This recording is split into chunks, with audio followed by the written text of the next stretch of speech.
ये आपकी गर्दन और बाजुओं की एक्सरसाइज होगी। ठीक है जी।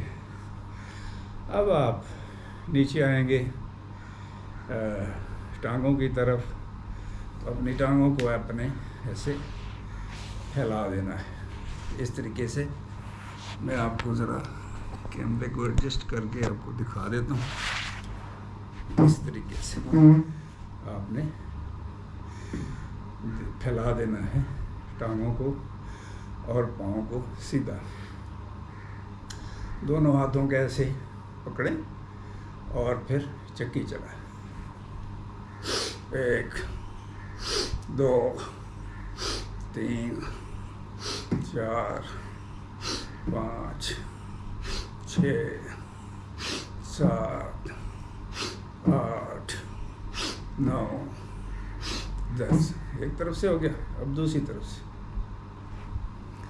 1 2 3 4 5 6 7 8 9 10। ये करने के बाद अब आपने टांगों की एक्सरसाइज करनी, मसाज। इसी हालत में इसी तरह रहें और अपनी टांगों का मसाज करें ऐसे ऐसे। ठीक है जी। इस तरीके से आपने मसाज किया और नीचे नीचे पिंडियों तक।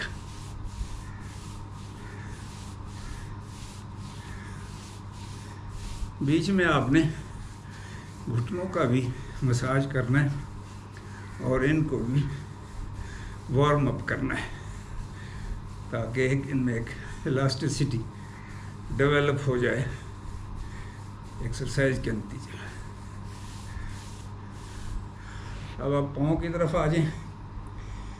एक टांग को सीधा रखें, दूसरी टांग को इस तरीके से और दाएं हाथ से ऐसे पाँव को प्रेस करें, दबाएं और मसाज करें एड़ी से लेके उंगलियों तक इस तरीके से।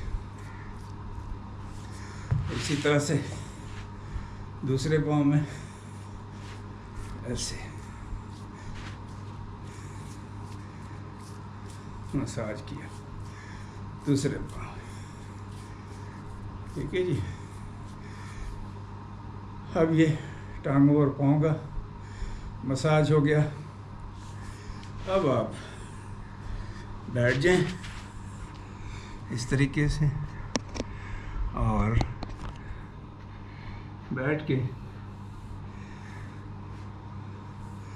अपने दोनों हाथ कमर पे इस तरह से रखें और दाएं बाएं इसको टर्न करें, जिस्म को ऊपर हिस्से को टर्न करें,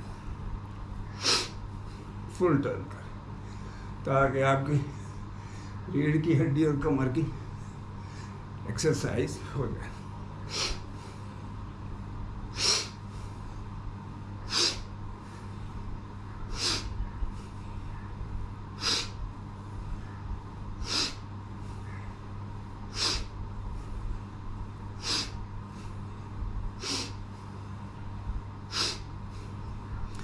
ये करने के बाद अब आप कुछ और भी एक्सरसाइज बीच में कर सकते हैं अपनी रीढ़ की हड्डी के बारे में।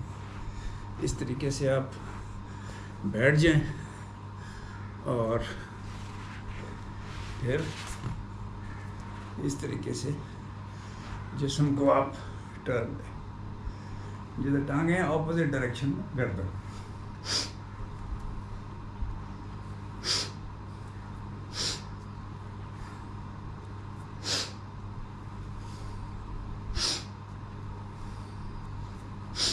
ये करने के बाद अब आप खड़े हो जाएं और खड़े होके आप देखिए कि आपकी एक्सरसाइज किस तरीके से होगी। आप यूँ खड़े होके झुकें और अपने हाथों को पाँव की उंगलियों के साथ टच करने की कोशिश करें। शायद कुछ लोगों के लिए मुश्किल हो शुरू में, लेकिन बाद में आप आसानी से टच कर सकेंगे। 10 से 15 दफ़ा यूँ टच करें। टच करने के बाद आप नीचे पिंडलियों से शुरू हों और इस तरह से अपनी पिंडलियों पे मुक्के लगाएं, कमर पे ऊपर तक जाएं, जहाँ तक आप जा सकते हैं, तो ये है। इसके बाद खड़े होकर भी कमर को, टांगों को, हिप्स को टर्न करें, इस तरह से।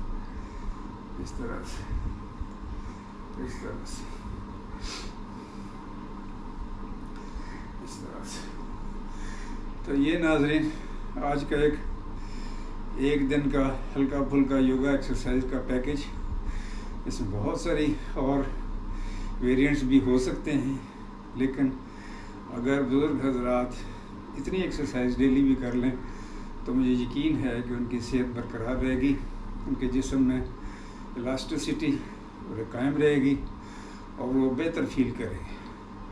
उम्मीद है आप सबकी सेहत अल्लाह पाक की मेहरबानी से आप खैरियत से रहेंगे, चलते फिरते रहेंगे और अपने मामलात ज़िंदगी खुद से अंजाम देने के काबिल रहेंगे।